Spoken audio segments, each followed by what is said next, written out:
Hello everyone, welcome back to the channel. If you want to grow on YouTube and monetize your channel quickly, this video is for you. Subscribe and like for more videos. First, understand one thing clearly. YouTube growth is all about focus and consistency. Choose one niche only. Don't upload random content.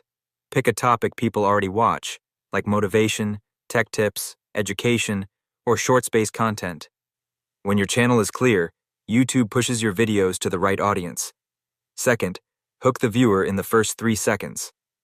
No long intros. Start with a question, a bold statement, or a result. If people watch your video till the end, YouTube promotes it more. Watch time is the key to fast growth.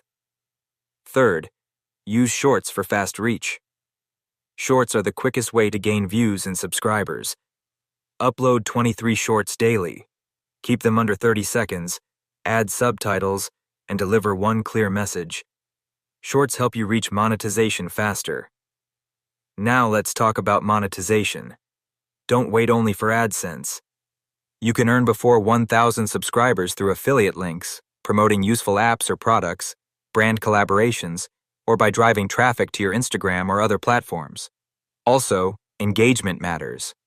Ask viewers to like, comment, and subscribe naturally. Engagement tells YouTube your content is valuable. Finally, don't quit early. Stay consistent for at least 60 to 90 days. Improve with every video, learn from analytics, and keep uploading. If you give value, growth and money will follow. Stay consistent, stay focused, and keep creating.